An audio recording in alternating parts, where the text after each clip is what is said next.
Santander vivió como otros departamentos el capítulo doloroso que dejó muertos, viudas y mucho dolor. Muy pocos textos reviven estas historias, sobre todo cuando se trata de contar el panorama oscuro y tenebroso de la macabra relación entre paramilitares, ejército y fuerzas políticas. Un veterano periodista conocedor de la situación fue quien puso el punto de partida para que el coronel del ejército, Julio César Prieto Rivera, luego de dejar la carrera activa de las armas, tomara la pluma para plasmar en un libro la evidencia de lo que se convertiría en una de sus tantas batallas. Porque cuando uno revisa qué se ha escrito sobre el tema, aparte de las noticias escuetas, no hay un referente que le permita a alguien de la región o a alguien que venga de afuera decir qué fue lo que sucedió en esto, cómo abordarlo, cómo llegar al tema. Y entonces, si el país no conoce y se pierde en la amnesia colectiva que nos caracteriza, ese capítulo de la parapolítica y de toda la podredumbre que sucedió en esta región y en general en todo el país, fácilmente alguien que revise dentro de medio siglo, un siglo, lo que sucedió acá dirá, no, pues aquí no pasó nada, esto es un país de arcángeles. Entonces, después de varias charlas que tuvimos y entrevistas, le dije, esto tiene que quedar escrito, ¿no? Y no solamente como una entrevista, como un reportaje, atrévase a dejarlo en forma de libro. Así nació Desenmascarando al hombre que mató a Pablo Escobar, con un contenido de no ficción que lucha contra la memoria volátil. Para el 2017, cada relato de hechos sucedidos desde 1956 hasta el 2016 están en las manos de la opinión pública. Y donde se puede evidenciar de manera clara las macabras alianzas de sectores políticos de nuestro país con grupos de extrema izquierda, de extrema derecha, en una marcada pretensión por alcanzar el poder, donde se evidencian marcadas alianzas de miembros de la fuerza pública con estructuras armadas en aras de poder presentar resultados superiores y en algunos casos por lucrarse de manera personal. El coronel Prieto llega a la comarca chucureña a comandar el batallón de Infantería General Luciano de Luyer, una región que para la época estaba azotada por grupos armados de extrema derecha que desde el año 1995 la tenían bajo su control y donde no se movía una hoja sin el consentimiento de los paramilitares. Encuentro que el paramilitarismo se había convertido en una cultura que la comunidad en general aceptaba y que las autoridades de todo índole, de índole policivo, militar, eclesiástico y las mismas autoridades civiles permitían que existieran porque habían encontrado en esas organizaciones una cura para el mal que los aquejó por mucho tiempo, que fue la violencia nacida de las estructuras de izquierda, armadas de izquierda, como fueron el ELN inicialmente y posteriormente las FARC. Así las cosas, se viene entonces para el oficial una de sus más duras tareas y con la cual marcaría diferencia: combatir por igual a todos quienes estuvieran al margen de la ley. Un 90% de los grupos armados ilegales que hacían presencia en la región chucureña eran paramilitares y el 10% restante, insurgencia del ELN y las FARC. Cada día iba presentando nuevos hechos, nuevos eventos y sin darse uno cuenta, pero siempre teniendo presente que estaba cumpliendo la misión constitucional, que estaba cumpliendo con el deber que me obligaba a mi función de soldado, cada día me iba introduciendo, iba avanzando mucho más en un medio totalmente nefasto, malévolo, macabro, que consistía en evidenciar las atrocidades que cometían estos hombres y mujeres que integraban las estructuras de los paramilitares. Atacarlo no fue fácil, pues así como la población, la mayoría de las instituciones estaban permeadas por los tentáculos corruptos de los paramilitares, fenómeno del que no se escapaba ni el mismo ejército, el cual tenía la misión constitucional de defender a la comunidad, algo que no se venía cumpliendo en esa provincia santandereana. Comparándolo con el canasto de las manzanas podridas, y se retrata aquí en el libro, de ciudadanos que confiaban en la autoridad, iban al batallón a contar algo y más se demoraban en dar su versión o en denunciar que estaba pasando tal o tal cosa, o que había un laboratorio en tal parte, o que estaban extorsionando a tales personas, que en propios miembros de las fuerzas militares de Colombia ir a contarle a los paramilitares o a los actores de la guerra para decirles, mire, vino tal persona, miren a ver ustedes qué hacen. Y en el libro está el testimonio y las pruebas de gente que fue a confiar en la autoridad, en el Estado, y terminaron muertos. Fue muy triste, porque lo primero que pude evidenciar era que un vasto sector de la fuerza pública, dentro de la cual se encontraba el batallón que yo comandaba, el batallón Luciano de Luyer, se encontraba altamente comprometido con los paramilitares, corruptos, corrompidos, carcomidos, convivían en un maquiavélico contubernio donde los hombres no servían para la seguridad del pueblo, sino a los intereses de los criminales. Igual se presentaba en autoridades del orden civil, en alcaldes, en concejales y escalando un poco más allá, en diputados de la Asamblea del Departamento y en el mismo gobernador. Aspectos que se iban evidenciando a medida que avanzaban las acciones ofensivas ordenadas por el coronel Prieto contra los paramilitares y que no dejaban resultados positivos. Por eso, el oficial empezó a tomar decisiones espinosas dentro de la tropa y la misma comunidad.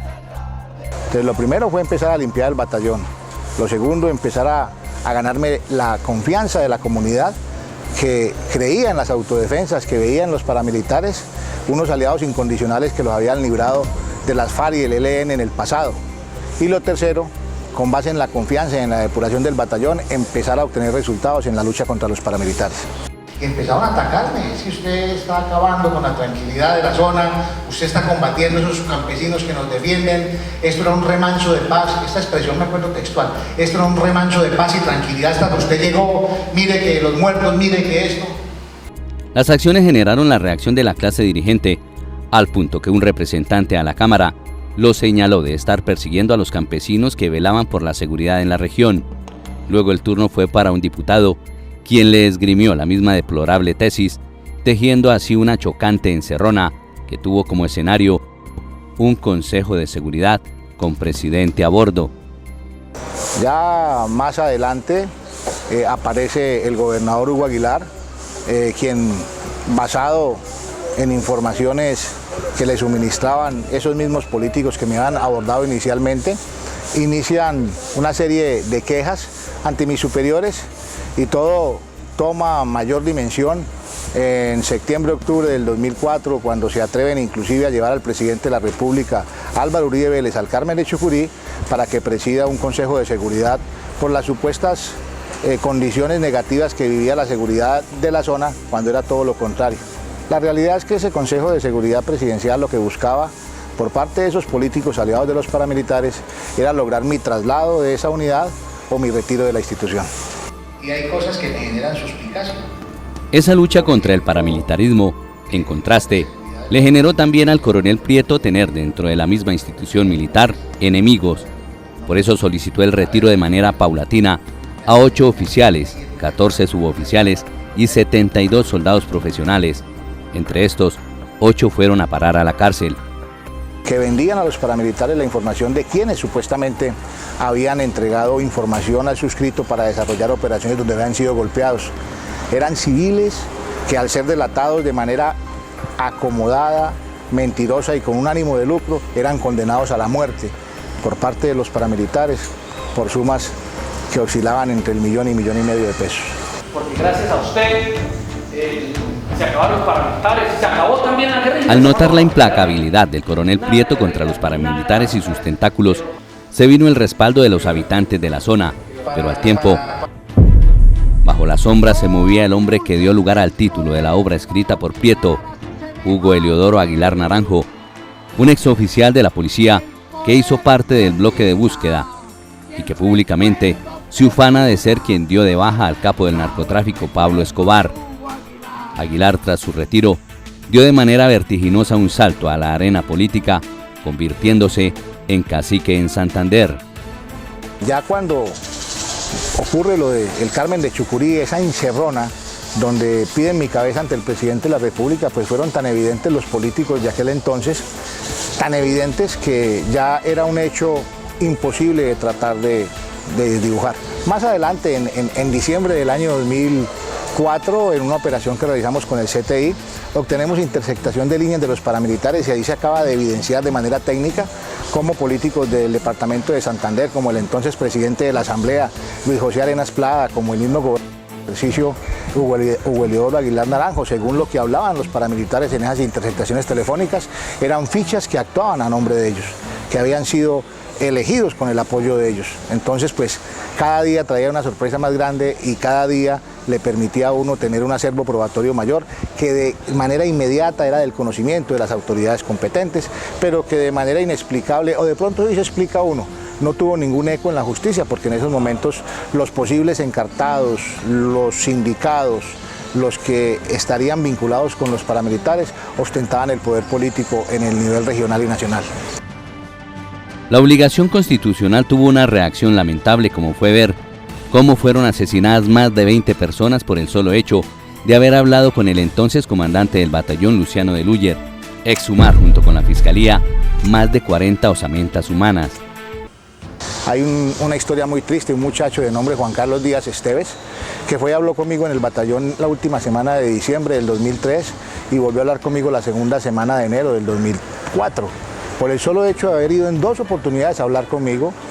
fue asesinado por los paramilitares un mes más tarde, desaparecido durante 45 días hasta que su señor padre, de nombre Tiberio Díaz, un señor alto,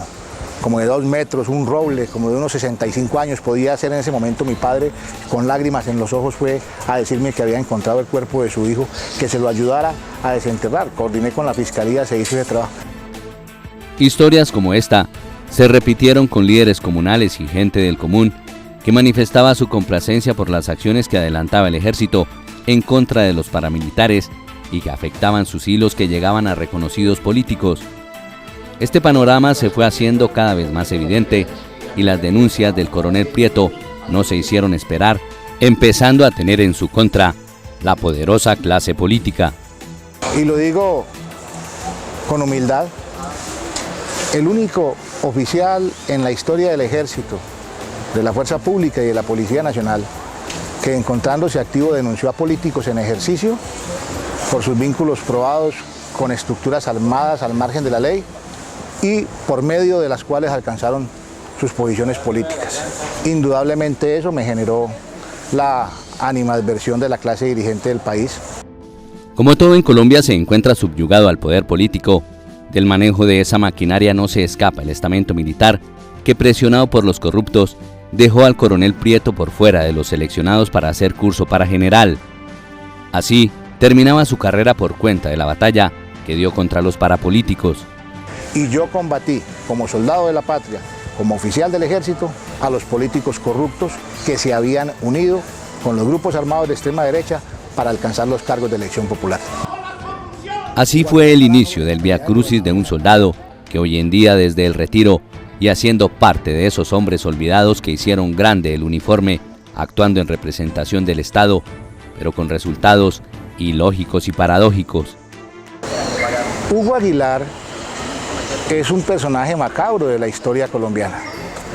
Es una persona que tiene un perfil muy interesante. Pero el libro, a pesar de tener el título de desenmascarar a ese hombre que se catapultó por la imagen que ilustra la portada del libro, no es un enfrentamiento con Hugo Aguilar. Es compartirle al pueblo colombiano cómo los políticos en este país acuden a lo que sea con tal de alcanzar el poder. En Colombia pueden haber, y si no somos consecuentes con nuestra labor de ciudadanos, habrá muchos Hugos Aguilar que se catapultan en la política con falsas imágenes, con falsos discursos,